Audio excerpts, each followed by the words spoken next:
இப்பொழுது தொகுதி மறுவரையறையில் எங்களுடைய தமிழக மக்கள் ஒடிசா, பஞ்சாப் போன்ற மாநிலங்கள், மேற்கு வங்காளத்தை போன்ற மாநிலங்கள் பாதிக்கப்பட இருக்கிறது என்று முதலாக சரியான எச்சரிக்கை உணர்வோடு தமிழக முதல்வர் குரல் எழுப்பியதற்கு பின்னால் எல்லா மாநிலங்களும் குரல் எழுப்பிக் கொண்டிருக்கின்றன. தினந்தோறும் நாங்கள் நாடாளுமன்றத்தில் அதற்காக பல தீர்மானங்களை கொடுக்கிறோம். 0 அவர்களை பேச வேண்டும் என்று சொல்கிறோம். குறுகிய கால விவாதம் நடத்துங்கள் என்று சொல்கிறோம். இப்படி நாடே கொந்தளித்து கிடக்கிற போது அதில் தொடர்புடைய உள்துறை அமைச்சர் நாடாளுமன்றத்திற்கு வந்து கோயம்புத்தூரில் நின்று சொல்வதை அவையில் நின்று சொல்லலாம் அல்லவா? யாருக்கும் பாதகம் வராது. பாதகம் வராத அளவிலே நாங்கள் நிச்சயமாக இதை செய்வோம் என்று உத்தரவாதம் தருவதற்கு மறுக்கிறார்கள் என்பதை விட எங்களை மதிப்பதே இல்லை. ஸ்டாலின் என்ன கேட்பது, திமுக என்ன கேட்பது, கம்யூனிஸ்ட் என்ன கேட்பது, காங்கிரஸ் என்ன கேட்பது? நாங்கள் யாருக்கும் பதில் சொல்ல மாட்டோம் என்றால் எங்களுக்கு சொல்ல வேண்டாம், நாடாளுமன்றத்தின் மூலம் மக்களுக்கு சொல்ல வேண்டுமா வேண்டாமா? வருவதே இல்லை. இந்த தொகுதி மறுவரையின் காரணமாக பாதிக்கப்படுவோம் என்று அலறுவதற்கு என்ன காரணம்? தமிழ்நாடு குடும்ப கட்டுப்பாட்டில் தலை சிறந்து விளங்குகிறது. மக்கள் தொகை கட்டுப்பாட்டிலே சிறந்து விளங்குகிறது. தொழில்துறையில், கல்வியில், உற்பத்தியில் ஒன்றிய அரசுக்கு அள்ளி கொடுக்கின்ற வரிப்பணத்தில் இந்தியாவில் தமிழ்நாடு முதலிடத்தில் இருக்கிறது. இதை நான் சொல்லவில்லை. நித்தி ஆயோக் என்ற மத்திய அரசினுடைய நிறுவனம் ஒரு அமைப்பு சொல்கிறது. The top most states in India are 2 states. 85.6 மதிப்பெண்கள் பெற்று தமிழ்நாடு, கேரளா. ஆனால் அவர்கள் என்ன செய்து கொண்டிருக்கிறார் என்றால் அரசியல் சட்டத்தினுடைய மாண்புகளை மண்ணிலே போட்டுக் கொண்டிருக்கின்றார். நான் வெட்கப்படுகிறேன், வேதனைப்படுகிறேன், கூச்சப்படுகிறேன் இந்த சொல்லை பயன்படுத்துவதற்கு. அரசியல் சட்டம் உலகத்திலேயே எந்த நாட்டிற்கும் இல்லாத அளவிற்கு இந்தியாவுடைய அரசியல் சட்டம் மட்டும்தான் 3 ஆண்டுகள் விவாதிக்கப்பட்டது. எல்லா அரசியல் சட்டங்களும் சில ஆண்டுகளில் காலாவதியாகி போகின, கால ஓட்டத்திற்கு ஈடு கொடுக்க முடியாமல். ஆனால் இந்திய நாட்டின் அரசியல் சட்டம் 76 ஆண்டுகளை கடந்தும் இன்றைக்கு வெற்றிகரமாக இயங்குகிறது என்றால் அதற்கு காரணம் டாக்டர் அண்ணல் அம்பேத்கர் அவர்கள். பிரதமர் அவைக்கு வருவதே இல்லை. அவருக்கு அடுத்து இருக்கிற உள்துறை அமைச்சர் வருவதும் இல்லை. தினந்தோறும் நாடாளுமன்றத்திற்கு வருவார்கள், அலுவலகத்தில் இருப்பார்கள், ஆனால் அவைக்குள்ளே வரமாட்டார்கள் என்றால் அந்த விவாதங்களில் அவர்களுக்கு நம்பிக்கை இல்லை. எதிர்க்கட்சிகள் குழப்பம் ஏற்படுத்துகின்றன, நாடாளுமன்றத்தை முடக்குகிறார்கள் என்று சில தொலைக்காட்சிகளில், சில ஊடகங்களில், சில பத்திரிகைகளில் பல பேர் பேசுகிறார்கள். என்ன உங்களுக்கு இதே வேலையாக போயிட்டு என்று அவர்களுக்கு உண்மை நிலவரம் தெரியாது. நாங்கள் ஒரு பிரச்சனை குறித்து பேச வேண்டும் என்கிற போது எங்களுக்கு அனுமதி மறுக்கப்படுகின்றது. அனுமதி தாருங்கள் என்று குரல் கொடுக்கிற போது எங்களுடைய ஒலிபெருக்கி அணைக்கப்படுகின்றது. அடுத்து அங்கே இருக்கிற சன்செட் தொலைக்காட்சி என்பது நாடாளுமன்றத்திற்கு பொதுவான ஒரு தொலைக்காட்சி. ஆளுங்கட்சியினரை மட்டுமே காட்டும் அல்லது அவை தலைவரை மட்டுமே காட்டும். எங்களை இருட்டடிப்பு செய்கிறது. வேறு வழி இல்லாமல் வெளிநடப்பு செய்தோ குரல் எழுப்பியோ வெளியே வந்து பத்திரிகையாளர்களை பார்த்து சொல்வதை தவிர எங்களுக்கு வேறு வேலை இல்லை. ஒரு அவையினுடைய முன்னவருக்கு என்ன மரியாதை உண்டோ அதே மரியாதை எதிர்க்கட்சி தலைவருக்கும் உண்டு. அந்த நாளிலே இருந்து அதுதான் பாரம்பரியம். ஆனால் இன்றைக்கு மிகப்பெரிய தலைவர், காங்கிரஸ் கட்சியினுடைய அகில இந்திய தலைவர் மல்லிகார்ஜுன் கார்கே, மாநிலங்களவை தலைவர், எழுந்து நின்று 10 நிமிடம் கத்திக்கொண்டே இருக்கிறார், எனக்கு பேச அனுமதி தாருங்கள் என்று. ஆனால் அவருக்கு ஒலிபெருக்கி கூட தரப்படுவதில்லை. இது மாதிரி வேதனையான நிலைமை என்பதை கடந்து இது தினந்தோறும் நாங்கள் வேண்டும் என்று செய்வது அல்ல. முக்கியமான பிரச்சனைகளுக்கு முறையாக கொடுக்க வேண்டிய நோட்டீஸை கொடுத்துவிட்டு நான் இப்போது சொல்வதை வேறு யாராவது தங்களுக்கு சாதகமாக பயன்படுத்திக் கொள்ள கூடும். தமிழ்நாடு சட்டப்பேரவை சொல்வார்கள், ஆனால் இங்கே சரியான நேரத்தில் சரியான முறையிலே அவைத் தலைவருக்கு தெரிவிக்காமல் குரல் எழுப்புகிற போது அனுமதி மறுக்கப்படுகிறது. ஆனால் முதல் நாளே நாங்கள் அவைத் தலைவரிடம் எழுதி கொடுத்து விடுவோம், இந்த பிரச்சனை தொடர்பாக நாங்கள் பேச விரும்புகிறோம் என்று. அது எப்படி பேச போகிறோம் என்பதையும் கொடுத்திருப்போம். அதற்கு பின்னாலும் அனுமதி இல்லை என்கிற போதுதான் குரல் எழுப்புகிறோம். நாடாளுமன்றத்திற்கு என்று தனியாக பாதுகாப்பு அதிகாரிகள் இருக்கிறார்கள். சற்றேறக்குறைய 800 பேர். சாதாரணமானவர்கள் அல்ல.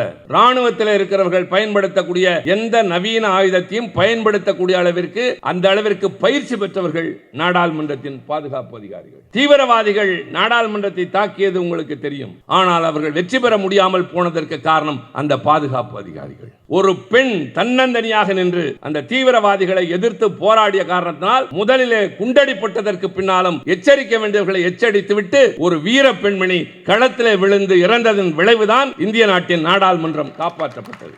உரிய நேரத்தில் கதவுகளை அடைத்து உள்ளே வரவிடாமல் தடுத்தார்கள். 13 பாதுகாப்பு அதிகாரிகள் இறந்து போனார்கள். ஆனால் ஒருவரால் கூட அங்கு இருக்கிற ஒரு கல்லை கூட தொட முடியாமல் போனதே அந்த பாதுகாப்பு அதிகாரிகள் யாரும் இப்போது இல்லை. Do you know Mr. Elangovan? அந்த பாதுகாப்பு அதிகாரிகள், that security force is not there in the parliament now. என்ன ஆனார்கள்? சாதாரண பேண்ட் சட்டை அணிந்து கொண்டு கேண்டீனிலே பாதுகாவலர்களாக நிற்கிறார்கள். சாலையோரத்தில் இருக்கிற ஒரு உணவு விடுதியின் வாசல் நின்று கொடியசைத்து வாருங்கள் வாருங்கள் என்று அழைக்கிற ஒரு அவல நிலையிலே வாழ்ந்து கொண்டிருக்கிறார்களே, அதை போல இவ்வளவு திறமை வாய்ந்த பாதுகாப்பு அதிகாரிகள் பரிதாபமாக இன்றைக்கு இருக்கிறார்கள். என்றால் பாதுகாப்பு யாரிடம் இருக்கிறது என்றால் CISF விமான நிலையத்தில் இருக்கிறார்கள் அல்லவா, அந்த பாதுகாப்பு சார்ந்தவர்கள். நாடாளுமன்றத்திற்குள் பத்திரிகையாளர்கள் நுழையக்கூடாது, சுற்றி வேலி அமைத்திருக்கிறார்கள். மீறி வந்தால் புகைப்படம் எடுத்து அடுத்த நாள் அவர்கள் உள்ளே நுழைய முடியாமல் அவர்களுடைய பாஸ் பறிக்கப்படும். முன்னாள் நாடாளுமன்ற உறுப்பினர்கள் நாடாளுமன்றத்திற்குள்ளே நுழைய முடியாது. பழைய நாடாளுமன்ற கட்டிடத்திற்குள் அந்த lobby, inner lobby, outer lobby என்று சொல்வதை போல மைய மண்டபம் வரை நாடாளுமன்ற உறுப்பினர்கள், முன்னாள் நாடாளுமன்ற உறுப்பினர்கள், 10 ஆண்டுகள் அனுபவம் பெற்ற உரிமை பெற்ற பத்திரிகையாளர்கள் வந்து உட்கார்ந்து பேசிய இடத்தில் முன்னாள் நாடாளுமன்ற உறுப்பினர்கள் நாடாளுமன்றத்திற்கு வெளியே வந்து நிற்க வேண்டும். அவலம், அசிங்கம். முன்னாள் அமைச்சர்கள் வந்து உள்ளே வர முடியாமல் வெளியே நிற்கிற அவலம். மீறி போனால் அப்படியே அந்த பக்கமாக கேண்டீனுக்கு மட்டும் அனுப்புவார்கள், லாபிக்குள் யாருமே வர முடியாது. இப்போது நான் சிலவற்றை இங்கே சொல்ல கடமைப்பட்டிருப்பது என்பது நாட்டு மக்களுக்கு தெரிய வேண்டிய ஒன்று, பலருக்கு தெரியாத ஒன்று. தமிழ்நாட்டினுடைய முதலமைச்சர் என்பதோடு திராவிட முன்னேற்ற கழகத்தின் தலைவர் என்ற அடிப்படையில் நீண்ட நெடிய பாரம்பரியமுள்ள இந்த திராவிட இயக்கத்தின் ஒற்றை அடையாளமாக திகழ்கின்ற தமிழ்நாட்டின் முதலமைச்சர் நல்ல பல சீரிய திட்டங்களை மக்களுக்கு தந்து கொண்டிருக்கின்றார். எவரும் எதையும் கேட்பதற்கு முன்பாகவே அவராகவே முன்வந்து திட்டங்களாக நடைமுறைப்படுத்தி தருகின்றார்.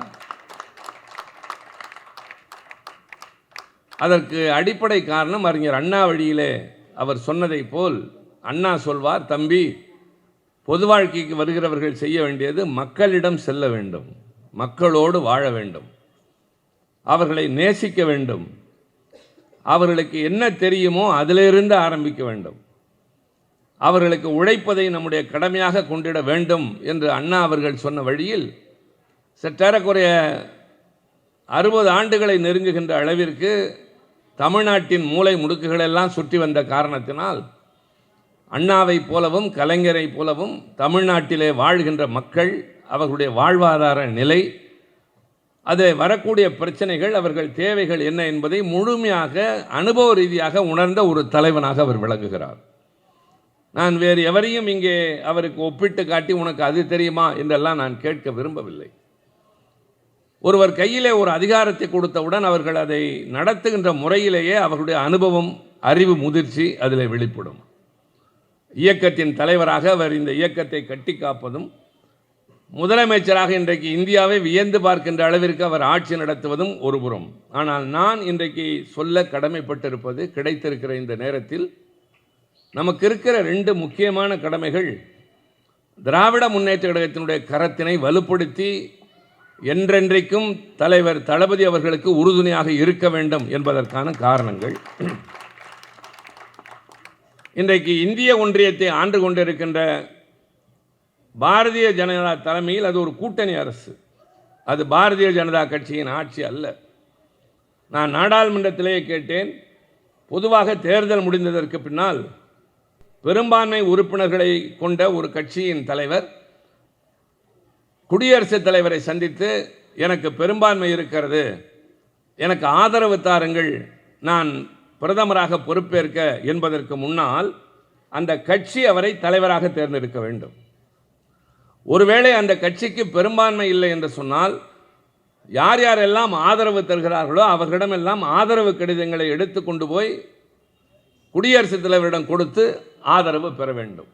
இன்றைக்கு தெரிந்து கொள்ளுங்கள், நரேந்திர மோடி அவர்கள் பாரதிய ஜனதா கட்சியின் நாடாளுமன்ற உறுப்பினர்களின் தலைவராக தேர்ந்தெடுக்கப்படவில்லை. பின்னர் எப்படி என்று கேட்பீர்கள். அவர்கள் புறக்கணித்து தள்ளி வைத்திருக்கின்ற, இன்றைக்கு எதற்கும் ஆகாது என்பதை போல காலாவதியாக கிடக்கின்ற வரலாற்று சிறப்புமிக்க நாடாளுமன்றத்தின் மைய மண்டபம், அரசியல் சட்டம் நிறைவேறுவதற்கு முன்னால் விவாதிக்கப்பட்ட மண்டபம், கோர்பச்சேவும் பாரக் ஒபாமாவும் வந்து உரையாற்றிய அந்த மண்டபத்தில் தேசிய ஜனநாயக கூட்டணியை கட்சி சார்ந்தவர்கள் ஒன்று கூடி தலைவராக தேர்ந்தெடுத்தவர் தான் நரேந்திர மோடி அவர்கள். தவிர கூட்டணி கட்சிகளின் தலைவராக அவர் அங்கே சென்றாரே தவிர பாரதிய ஜனதா கட்சியின் தலைவராக சென்று ஆதரவு கேட்டிருந்தால் என்ன நடந்திருக்கும் தெரியுமா? மரபுப்படி நடைமுறைப்படி குடியரசுத் தலைவர் நாடாளுமன்றத்தில் உங்களுடைய பெரும்பான்மையை வாக்கெடுப்பு நடத்தி காட்டுங்கள் என்று சொல்லியிருக்க வேண்டும். ஆனால் அது நடக்கவே தேவையில்லாமல் இவர்களாகவே ஒரு முன்முடிவெடுத்து அவரிடம் சென்று பதவியையும் பெற்றுக்கொண்டு வந்து உட்கார்ந்திருக்கிறார்கள். இது ஆராய்ச்சிக்கும் விவாதத்திற்கும் உரிய ஒரு விஷயம். ஆனால் ஆட்சிக்கு வந்ததற்கு பின்னால் எப்படி நடந்து கொள்கிறார்கள் என்பதை பார்க்கிற போது, எப்படி இங்கே திராவிட முன்னேற்ற கழகத்தை வலிமைப்படுத்தி தளபதியினுடைய ஆட்சி தொடர வேண்டும் என்கின்ற கடமை நமக்கு இருக்கிறது என்றால் அவர் செய்கின்ற திட்டங்கள் என்பதோடும் மரபுகளை காப்பாற்றுகிறார், இந்த மண்ணின் பெருமையை உயர்த்துகிறார். எல்லாவற்றிற்கு மேல் எங்களை போன்றோருக்கு அவரிடம் ரொம்ப பிடித்தது அவருடைய இந்த போர்க்குணம், கலைஞரிடம் இருந்த அந்த போராளி என்கின்ற அந்த பெருமை. ஆனால் அவர்கள் என்ன செய்து கொண்டிருக்கிறார் என்றால் அரசியல் சட்டத்தினுடைய மாண்புகளை மண்ணிலே போட்டுக் கொண்டிருக்கின்றார்கள். நான் வெட்கப்படுகிறேன், வேதனைப்படுகிறேன், கூச்சப்படுகிறேன் இந்த சொல்லை பயன்படுத்துவதற்கு. அரசியல் சட்டம் உலகத்திலேயே எந்த நாட்டிற்கும் இல்லாத அளவிற்கு இந்தியாவுடைய அரசியல் சட்டம் மட்டும்தான் 3 ஆண்டுகள் விவாதிக்கப்பட்டது. எல்லா அரசியல் சட்டங்களும் சில ஆண்டுகளில் காலாவதியாகி போகின, கால ஓட்டத்திற்கு ஈடு கொடுக்க முடியாமல். ஆனால் இந்திய நாட்டின் அரசியல் சட்டம் 76 ஆண்டுகளை கடந்தும் இன்றைக்கு வெற்றிகரமாக இயங்குகிறது என்றால் அதற்கு காரணம் டாக்டர் அண்ணல் அம்பேத்கர் அவர்கள். அவருடைய தலைமையிலே ஒரு பெரிய குழு செயல்பட்டு இந்த அரசியல் சட்டத்தை உருவாக்கியது. அதுதான் கூட்டாட்சி தத்துவம் என்ற அடிப்படையில் பல மொழிகள், பல இனங்கள், பல கலாச்சாரங்கள், பல பண்பாடுகள் உள்ள இந்த நாடு என்பது ஒற்றை நாடாக இருக்க முடியாது. ஒரு மொழி இருக்க முடியாது, ஒரு மதம் இருக்க முடியாது, ஒரு கலாச்சாரம் இருக்க முடியாது என்கிற போது அவரவர் அவருடைய இயல்புகளுக்கும் தன்மைகளுக்கும் பாரம்பரியத்திற்கும் ஏற்ப இருந்து கொள்ளலாம், ஆனால் ஒன்று சேர்ந்து வாழலாம் என்பதைத்தான் வேற்றுமையில் ஒற்றுமை என்று சொன்னார்கள். பஞ்சாபில் இருக்கிறவர்களுடைய நடன கலாச்சாரம் வேறு, உணவு பண்பாடு வேறு, மொழி வேறு. ஆந்திராவில் இருக்கிறவருடைய கலை வேறு, அவருடைய இலக்கியம் வேறு, அவருடைய உடை வேறு, உணவு வேறு. தமிழ்நாடு, மலையாளம் எல்லாம் மாறும், ஆனால் ஒன்று சேர்ந்து வாழ்கிறோமே அதுதான் சிறப்புத்தன்மை. ஆனால் நரேந்திர மோடி அவருடைய அரசு இங்கே ஒரே நாடு, ஒரே மொழி, ஒரே மதம், ஒரே உணவு, ஒரே மாதிரி கல்வி திட்டம் என்று சொல்லுகிற போது அது எல்லோருக்கும் பொருந்தி வராது என்று மற்றவர்கள் உணர்கிறார்களோ இல்லையோ, எது நடந்தால் எங்களுக்கு என்ன என்று ஏற்றுக்கொண்டு போகிறார்களோ இல்லையோ, இதை எதிர்க்கிற ஒரு குரலாக தமிழ்நாட்டில் திமுகவின் தலைவருடைய குரல் இருக்கிறது. அவரே தன்னுடைய வாயால் சொன்னதை போல் இன்றைக்கு இந்த தம்புச்செட்டி தெரு என்ற வரலாற்று சிறப்புமிக்க வீதியில் என்று சொல்கிறேன், இந்திய நாட்டின் வரலாறு தமிழ்நாட்டில் இருந்துதான் எழுதப்படும். மாற்றங்களும் இங்கிருந்துதான் உருவாகி இருக்கின்றன. மறந்து விடாதீர்கள், அவசர நிலை காலம் இந்தியா முழுவதும் தலைவிரித்து ஆடிய பொழுது, எல்லா தலைவர்களும் சிறையிலே அடைக்கப்பட்டிருந்த நேரத்தில், இந்தியா முழுவதும் அதற்கு எதிர்த்து பேச முடியாமல் இருந்த நேரத்தில் ஒற்றை மனிதனாக நின்று போராடியவர் தலைவர் கலைஞர். அவர் மீட்டு தந்ததுதான் ஜனநாயகம். அதே அடிப்படையில் தான் இன்றைக்கு இவர் இயங்கிக் கொண்டிருக்கின்றார். எப்படி வரலாறு இங்கிருந்து எழுப்பப்படுகிறது என்று சொன்னால், தமிழன் பேசுகிற தமிழ் மொழி என்பது எப்போது தோன்றியது என்றால் ஆதி காலத்திலிருந்து பேசிய மொழி. ஆதி காலத்து மனிதன் கற்காலத்து மனிதன் என்று அழைக்கப்பட்டான். காட்டுமிராண்டியாக இருந்தவன். கற்காலம் என்று சொன்னால் என்ன? எந்த விதமான ஆயுதங்களும் இல்லாமல் மிருகங்களோடு தன் கைகளால் போராடி கொண்டிருந்தவன். கிடைத்த கல்லை எடுத்து ஆயுதமாக பயன்படுத்தி கொண்டிருந்தான். பின்னர் நாகரிகம் வளர்ந்ததற்கு பின்னால் உலோகங்களை கொண்டு ஆயுதங்கள் செய்ய ஆரம்பித்தான். அப்படி ஆயுதங்கள் செய்வதற்கு அடிப்படையான மூலப்பொருள் என்பது இரும்பு. அந்த இரும்பை உலகத்திலேயே முதலாக பயன்படுத்தியவன் தமிழன் என்பதை திமுக ஆதரவு ஆய்வகம் எதுவும் சொல்லவில்லை, அமெரிக்காவினுடைய மிகப்பெரிய ஆய்வகம் சொல்லி இருக்கிறது. அலகாபாத், உத்தரப்பிரதேசத்தில் இருக்கிற அலகாபாத், பூனாவில் இருக்கிற ஆய்வகங்கள் சொல்லியிருக்கின்றன, 5370 ஆண்டுகளுக்கு முன்னால் தமிழன் இரும்பை பயன்படுத்தி இருக்கிறான். ஆக வரலாறு என்பது நமக்கு மூத்தது என்பதை விட இந்திய துணைக்கண்டத்தினுடைய வரலாறை இனி வழி அமைக்கப் போவது இன்றைக்கு பிறந்த நாள் கொண்டாடுகின்ற தளபதி அண்ணன் மு க ஸ்டாலின் அவர்கள். நான் சில ஆதங்கங்களோடு நிற்கிறேன், உங்களுக்கு தெரியாதவற்றை சொல்வத வேண்டும் என்ற பொறுப்புணர்ச்சியோடு.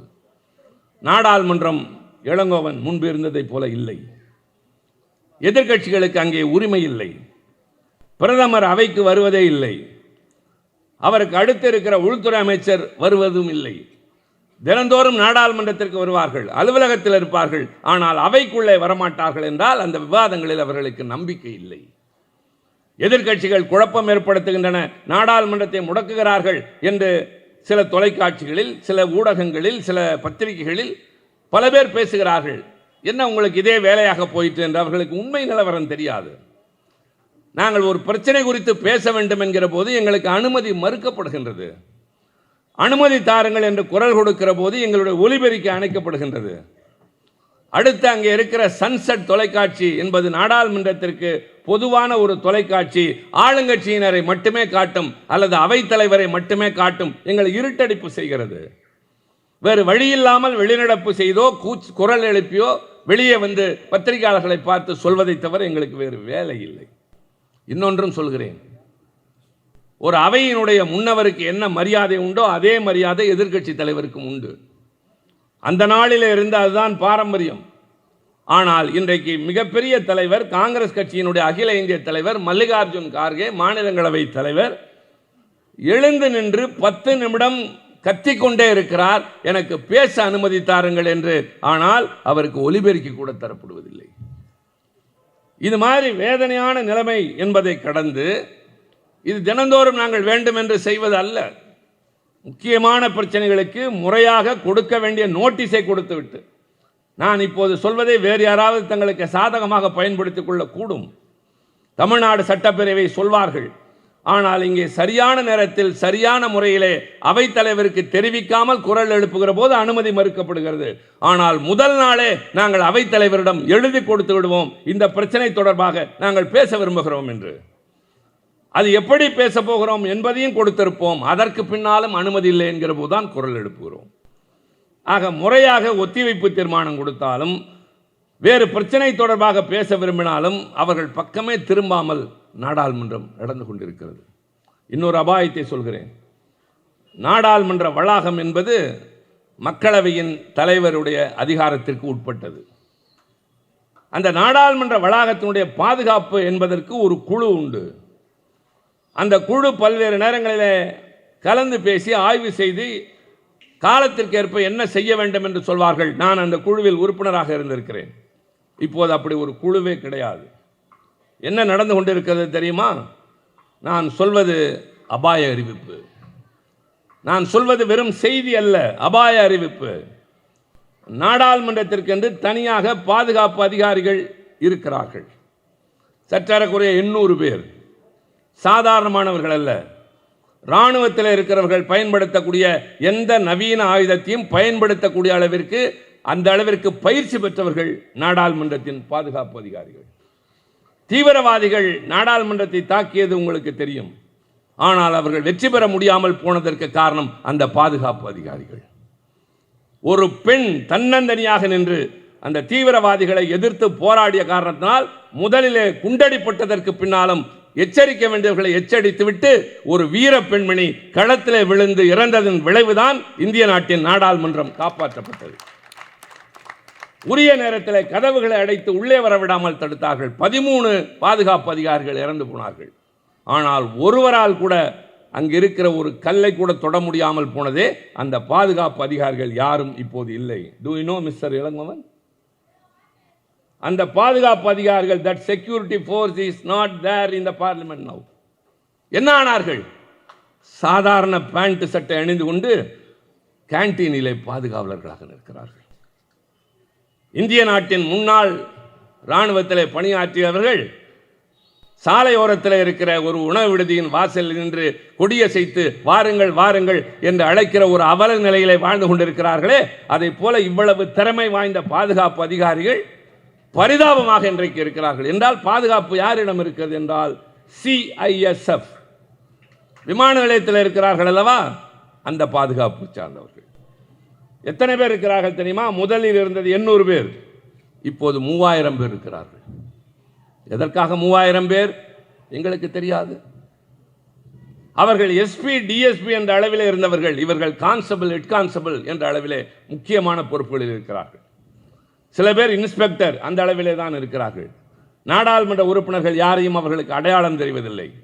ஓரளவிற்கு தெரிந்தவர்களுக்கு மட்டும் கொஞ்சம் மரியாதை, இல்லாவிட்டால் யாரையும் எப்படி விமான நிலையத்தில் நடத்துவார்களோ அதை போலவே நடத்துகிறார்கள். அதையும் தாண்டி நாடாளுமன்றத்திற்குள் பத்திரிகையாளர்கள் நுழையக்கூடாது.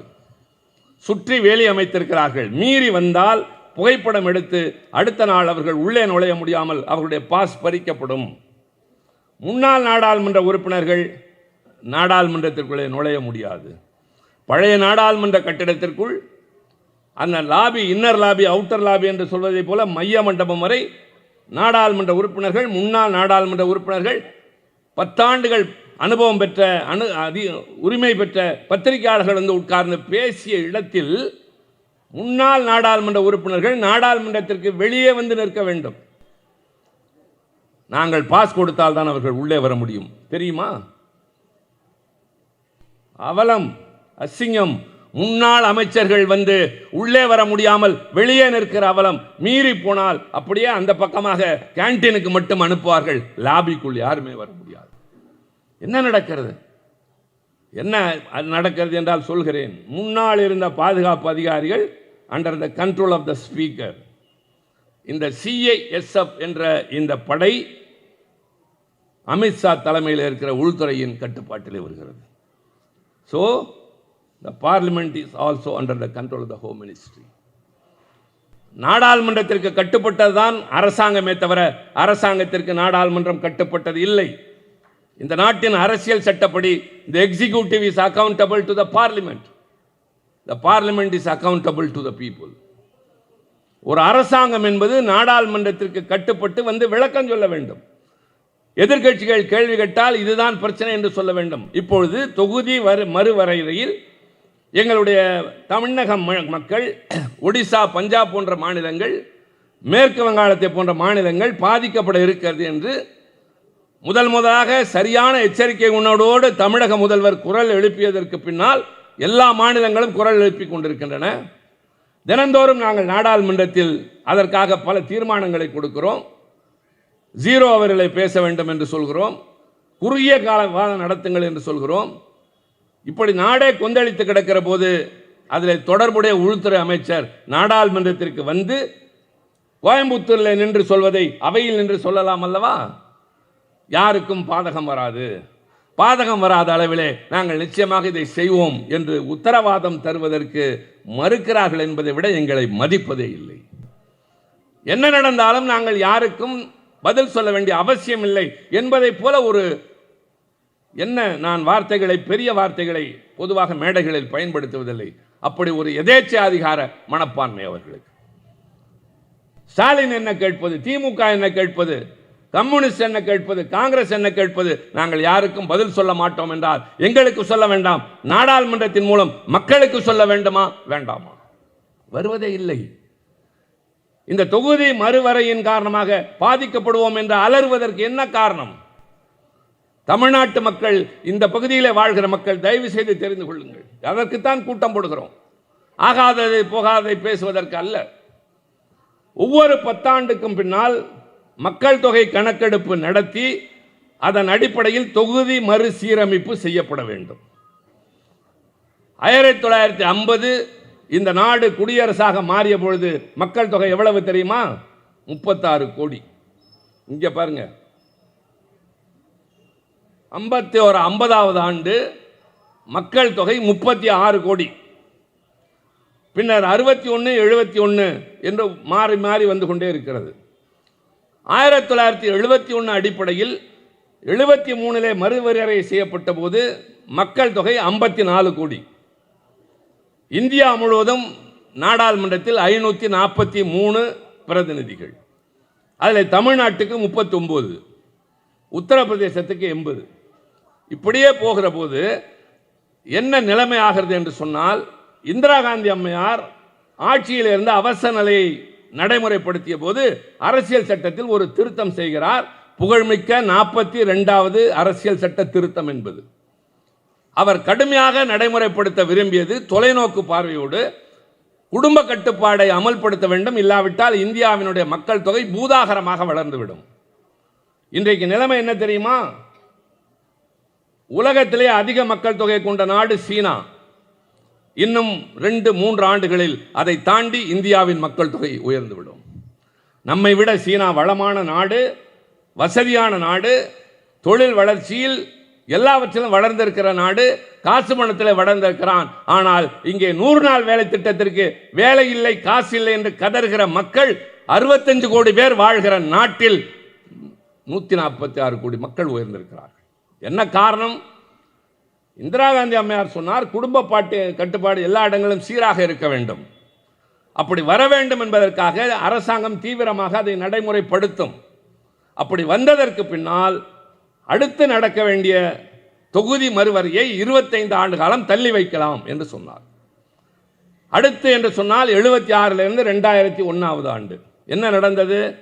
1971 54 கோடி மக்களாக இருந்த இந்த நாடு 2001 100 கோடியாக உயர்ந்தது.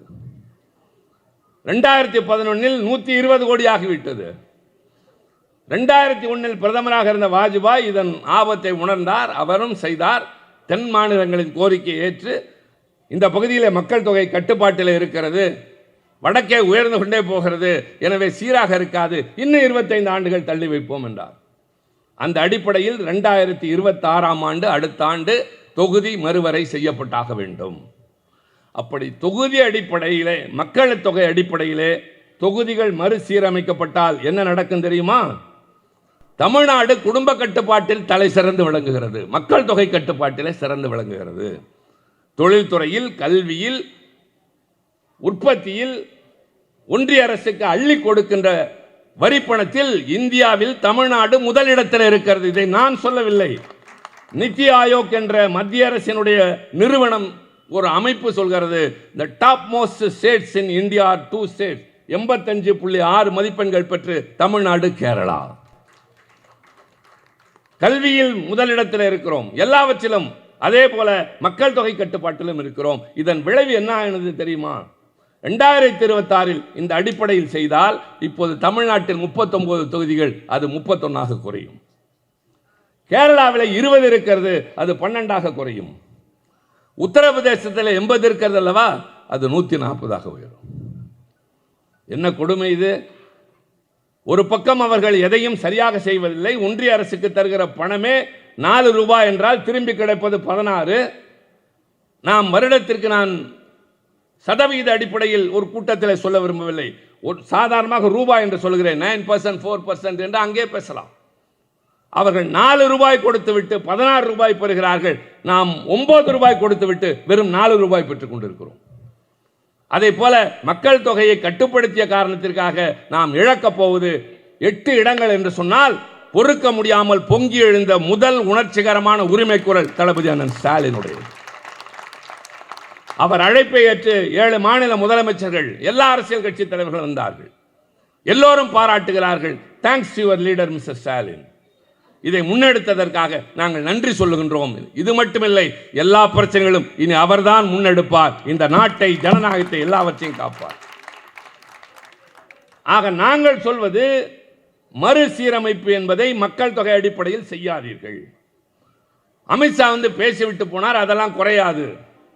நான் இந்த ஒன்றை மட்டும் சொல்லுகிறேன், குறையாது என்று சொல்லிவிட்டு போய்விட்டார்.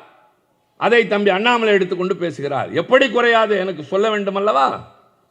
குறையாது. எப்படி? இப்போது 543 என்பது 848 உயரப்போகிறது. அந்த அளவிற்கு பெரிதாக நாடாளுமன்ற வளாகத்தை கட்டியிருக்கிறார்கள். மைய மண்டபம் கிடையாது. 2 அவை உறுப்பினர்களும் சந்திக்க முடியாது. நான் நாடாளுமன்றத்திலே கேட்டேன், எல்லாம் ஒன்றாக வேண்டும், மொழி, இனம், மதம், கல்வி எல்லாம் ஒன்றாக வேண்டும் என்கிறீர்களே, நாடாளுமன்றத்தை மட்டும் ஏன் 2ஆக பிரிக்கிறீர்கள்? மக்களவை உறுப்பினர்களுக்கு மாநில உறுப்பினருக்கு சம்பந்தம் இல்லையா? 848 என்று உயர்கிற போது மக்கள் தொகை அடிப்படையிலே பிரித்தால் நமக்கு 10 இடங்கள் கூட கிடைக்கும், அவருடைய வார்த்தைப்படி. ஆனால் உத்தரப்பிரதேசத்திற்கு எவ்வளவு கிடைக்கும் தெரியுமா? 63 கிடைக்கும். மறுபடி அடி விழுகிறது. ஆக எங்களை பொறுத்தவரை 1971 கணக்கின் அடிப்படையில் 848 உயர்த்தினாலும் தமிழ்நாட்டுக்கு 39 61 உயரும். அவர்களுடைய நிலையும் அதே போலதான் உயரும். ஆக ஒரு தெளிவான முன்னெடுப்பை தமிழ்நாட்டின் முதலமைச்சர் எடுத்திருக்கிறார். நான் அதைத்தான் இங்கே வந்திருக்கிற மக்களுக்கு சொல்வேன். 1 மணி நேரம் பேச வேண்டியதில்லை. எங்களுக்கெல்லாம் நாடாளுமன்றத்தில் 2 நிமிடம் 3 நிமிடம் தான் தருவார்கள். சில நேரங்களில் தான் 10 நிமிடம் 15 நிமிடம் கிடைக்கும். முக்கியமான விவாதங்களின் போது தொடங்கி வைக்கிற வாய்ப்பு என்றால் 20 நிமிடம் கிடைக்கும். அதனால நான் 2 மணி நேரம் பேச வேண்டிய அவசியம் இல்லை. கிடைத்திருக்கிற நேரத்தில் சொல்லியிருக்கிறேன், எச்சரிக்கையாக இருங்கள். நாடாளுமன்றம் நம் கட்டுப்பாட்டில் இல்லை. அரசியல் சட்டம் என்ன ஆகும் தெரியாது. ஜனநாயகம் எதிர்காலத்தில் என்ன ஆகும் தெரியாது. இந்திய நாட்டில் உள்ள எதிர்க்கட்சிகள் என்ன ஆகும் தெரியாது. எல்லா ஆபத்துகளும் வந்து கொண்டிருக்கின்றன. மொழிகளை நசுக்குகிறார்கள், உரிமைகளை நசுக்குகிறார்கள், சிறுபான்மையினரை முடக்குகிறார்கள். இப்படி ஒரு அரசாங்கம் அங்கே நடக்கிறதே. அந்த அரசாங்கத்தை நடத்துகிறவர்கள் எந்த காரணத்தை முன்னிட்டும் தமிழ்நாட்டிலே கால் ஊன்றக்கூடாது. அவர்கள் வலிமை பெறக்கூடாது. எச்சரிக்கையாக இருங்கள். இளைஞர்களுக்கு சொல்லுவேன், உங்கள் கடமை 2. 1, எல்லையோரத்தில் வீரர்களாக நின்று அது போன்ற உணர்வுடையவர்கள் தமிழ்நாட்டில் எந்த காலத்திலும் இடமில்லை என்று தெளிவாக சொல்லுங்கள்.